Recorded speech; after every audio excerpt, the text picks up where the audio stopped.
ಅಧ್ಯಕ್ಷರಾಗಿದ್ದೆ. ಅವ್ರು ಹೇಳ್ತಾರೆ ಕಾನೂನು ಪ್ರಕಾರವಾಗಿ ಮಾಡಿದ್ದೀನಿ ಅಂತ. ಸರ್ ಅದನ್ನೇ ಯಾವ ಕಾನೂನು ಪ್ರಕಾರ ಯಾವ ಕಾನೂನು ಅವ್ರಿಗೇನು ಶ್ರೀಮತಿ ಪಾರ್ವತಿ ಅವರ ಹೆಸರಿಗೆ ಮಂಜೂರಾತಿ ಪತ್ರ ಕೊಟ್ಟಿದ್ದಾರೆ. ಆ ಮಂಜೂರಾತಿ ಪತ್ರದಲ್ಲಿ 2015ರಲ್ಲಿ ಇಸ್ವಿಯಲ್ಲಿ ಸರ್ಕಾರದಿಂದ ಹೊರಡಿಸಿರತಕ್ಕಂಥ ಅಧಿಸೂಚನೆ ಉಲ್ಲೇಖ ಮಾಡಿದ್ದಾರೆ. ನೀವು ಆ ಅಧಿಸೂಚನೆ ನೋಡ್ಬೋದು. ಅದರಲ್ಲಿ 50 ಅನ್ನೋ ಪದ ನಿವೇಶನ ಕೊಡಬೇಕು ಅಂದರೆ ಯಾವುದೇ ಉಲ್ಲೇಖ ಇಲ್ಲ. ಮತ್ತು ಶ್ರೀಮತಿ ಪಾರ್ವತಿ ಹೆಸರು ನೋಂದಣಿಯಾಗಿರ್ತಂಥ ಕ್ರಯಪತ್ರ ನೋಡ್ಬೋದು. ಆ ಕ್ರಯಪತ್ರದಲ್ಲಿ 1991ರ ನಿಯಮಾವಳಿ ಅನ್ವಯ ಆಗುತ್ತೆ ಅಂತ ಹೇಳ್ತಾರೆ. ನೀವು ಆ ನಿಯಮಾವಳಿನ ನೋಡಿದಾಗಲೂ ಕೂಡ 50 ಅನ್ನೋ ಪದ ನಿವೇಶನ ಕೊಡಬೇಕು ಅಂದರೆ ಎಲ್ಲೂ ಉಲ್ಲೇಖ ಇಲ್ಲ. ಇವರು ಸುಮ್ಮನೆ ಸುಳ್ಳು ಹೇಳಿಕೆಗಳನ್ನ ಕೊಡುವ ಮೂಲಕ ಜನರ ದಿಕ್ಕನ್ನು ತಪ್ಪಿಸುವಂಥ ಪ್ರಯತ್ನಗಳನ್ನು ಮಾಡ್ತಾ ಇದ್ದಾರೆ. ಸರ್, ಪಾರ್ವತಿ ಅವರಿಗೆ ನಿವೇಶನ ಕೊಡಿ ಅಂತೇಳಿ ಸಿದ್ದರಾಮಯ್ಯ ಶಿಫಾರಸು ಪತ್ರ ಕೊಟ್ಟಿದ್ದಾರೆ. ಸರ್, ಇಲ್ಲಿ ಕಾನೂನು ಸ್ಪಷ್ಟವಾಗಿ ಹೇಳುತ್ತೆ, ಲಿಖಿತವಾಗಿ ಸಾಕ್ಷ್ಯಾಧಾರ ಇರಬೇಕು ಅಂತ ಹೇಳಿಲ್ಲ, ಮೌಖಿಕವಾಗಿ ಸಾಕ್ಷ್ಯಾಧಾರ ಇರಬೇಕು ಅಂತ ಹೇಳುತ್ತೆ. ಅವರೇ ಎಲ್ಲ ಕಡೆ ಹೇಳ್ಕೊಂಡಿದ್ದಾರೆ. ಧ್ರುವ ಕುಮಾರ್ ಅವರು ಏನು ಅಧ್ಯಕ್ಷ ಆಗಿದ್ರು, ಅವರು ಬಂದು ನನ್ನನ್ನು ಭೇಟಿ ಮಾಡಿದಾಗ ನನ್ನ ಅಧಿಕಾರಾವಧಿಯಲ್ಲಿ ನಿವೇಶನ ಕೊಡೋದು ಬೇಡ ಅಂತ ಹೇಳಿದೆ ಅಂತ ಅವರೇ ಹೇಳ್ತಾರೆ. ಅಂದರೆ ಮೌಖಿಕವಾಗಿ ಅವರು ತಮ್ಮ ಆದೇಶವನ್ನು ಮಾಡೋದಂತ ಸ್ಪಷ್ಟ ಗೊತ್ತಾಗುತ್ತೆ. ಈ ಕಾನೂನು ಮೌಖಿಕವಾಗಿರತಕ್ಕಂಥ ಸಾಕ್ಷ್ಯಗಳನ್ನು ಕೂಡ ಸಂದರ್ಭಕ್ಕನುಗುಣವಾಗಿ ಪರಿಗಣಿಸುತ್ತೆ. ಕೇಸ್ ಕೋರ್ಟ್ ಮುಂದೆ ಇದೆ ಸರ್, ಅದ್ರ ಬಗ್ಗೆ ಸರ್, ಏನು ಮಾನ್ಯ ಕರ್ನಾಟಕ ಉಚ್ಚ ನ್ಯಾಯಾಲಯದ ಏಕಸದಸ್ಯ ಪೀಠ ಆದೇಶ ಮಾಡಿತ್ತು. ಆ ಆದೇಶನ ಪ್ರಶ್ನೆ ಮಾಡಿ ಅವರು ಮೇಲ್ಮನವಿ ಸಲ್ಲಿಸಿದರೆ ಅದರ ವಿಚಾರಣೆ ಇವತ್ತಿದೆ.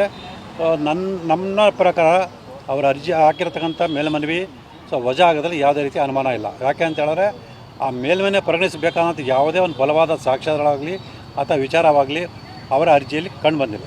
ಸಿಬಿಐಗೆ ಹೋಗುತ್ತೆ ಸರ್. ಖಂಡಿತವಾಗಲೂ ಸಿಬಿಐಗೆ ನಾವೇನು ಕೊಡಬೇಕು ಅಂತ ಮನವಿ ಮಾಡ್ಕೊಂಡಿದ್ದೀವಿ. ಅದರ ಅರ್ಜಿಯ ಇದೇ 10ನೇ ತಾರೀಕು ವಿಚಾರಣೆ ಇದೆ. ಬಹುಶಃ ವಿಚಾರಣೆ ನಡೆದ ನಂತರ ಮಾನ್ಯ ನ್ಯಾಯಾಲಯ ಖಂಡಿತವಾಗಲೂ ಈ ಒಂದು ಪ್ರಕರಣವನ್ನು ಸಿಬಿಐಗೆ ಕೊಡುವಂಥ ಎಲ್ಲ ಸಾಧ್ಯತೆ ಇದೆ. ಯಾಕೆ ಅಂತಂದರೆ ಅದಕ್ಕೆ ಪೂರಕವಾದ ಎಲ್ಲ ಸಾಕ್ಷ್ಯಗಳು ನಮ್ಮ ಹತ್ರ ಲಭ್ಯ ಇದೆ.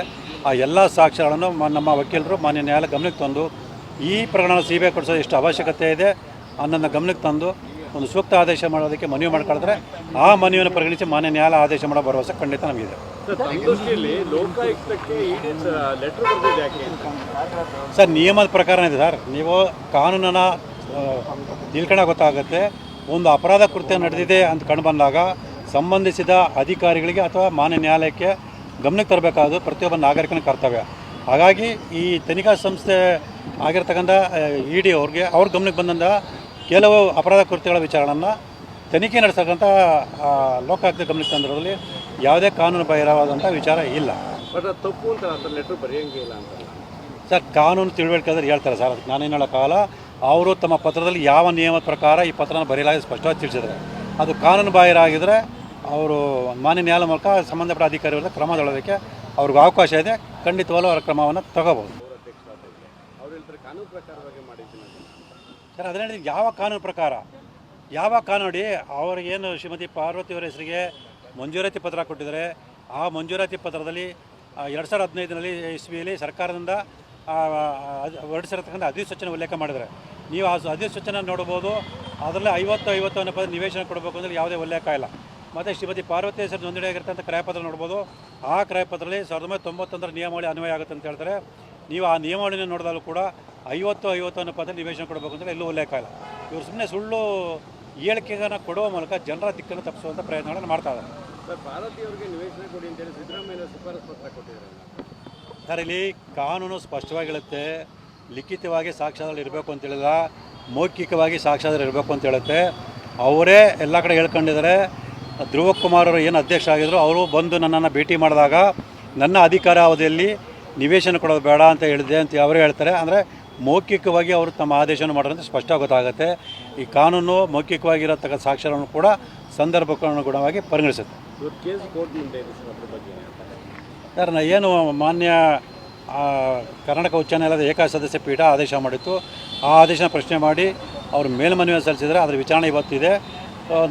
ನಮ್ಮ ಪ್ರಕಾರ ಅವರ ಅರ್ಜಿ ಹಾಕಿರತಕ್ಕಂಥ ಮೇಲ್ಮನವಿ ವಜಾ ಆಗೋದ್ರಲ್ಲಿ ಯಾವುದೇ ರೀತಿ ಅನುಮಾನ ಇಲ್ಲ. ಯಾಕೆ ಅಂತ ಹೇಳಿದ್ರೆ ಆ ಮೇಲ್ಮನೆ ಪರಿಗಣಿಸಬೇಕಾದಂಥ ಯಾವುದೇ ಒಂದು ಬಲವಾದ ಸಾಕ್ಷ್ಯಗಳಾಗಲಿ ಅಥವಾ ವಿಚಾರವಾಗಲಿ ಅವರ ಅರ್ಜಿಯಲ್ಲಿ ಕಂಡು ಬಂದಿಲ್ಲ.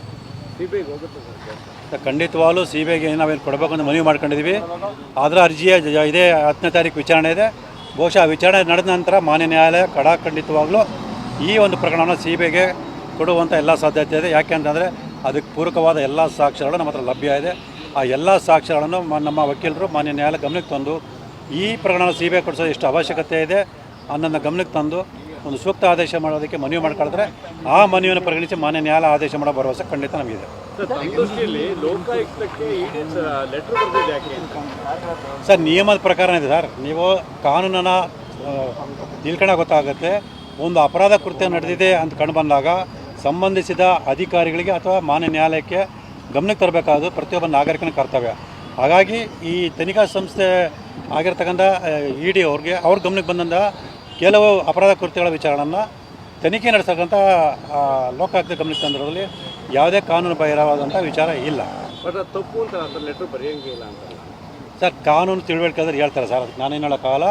ಅವರು ತಮ್ಮ ಪತ್ರದಲ್ಲಿ ಯಾವ ನಿಯಮದ ಪ್ರಕಾರ ಈ ಪತ್ರನ ಬರೆಯಲಾಗಿ ಸ್ಪಷ್ಟವಾಗಿ ತಿಳಿಸಿದ್ದಾರೆ. ಅದು ಕಾನೂನು ಬಾಹಿರ ಆಗಿದ್ದರೆ ಅವರು ಮಾನ್ಯ ನ್ಯಾಯಾಲಯ ಮೂಲಕ ಸಂಬಂಧಪಟ್ಟ ಅಧಿಕಾರಿಗಳ ಕ್ರಮ ತಗೊಳ್ಳೋದಕ್ಕೆ ಅವ್ರಿಗೆ ಅವಕಾಶ ಇದೆ. ಖಂಡಿತವಾಗ್ಲೂ ಅವರ ಕ್ರಮವನ್ನು ತಗೋಬಹುದು. ಹೆಚ್ಚಿನ ವಿಡಿಯೋಗಳಿಗೆ ಪ್ರತಿಧ್ವನಿ ಯೂಟ್ಯೂಬ್ ಚಾನೆಲ್ ಸಬ್ಸ್ಕ್ರೈಬ್ ಮಾಡಿ, ಬೆಲ್ ಐಕಾನ್ ಕ್ಲಿಕ್ ಮಾಡಿ.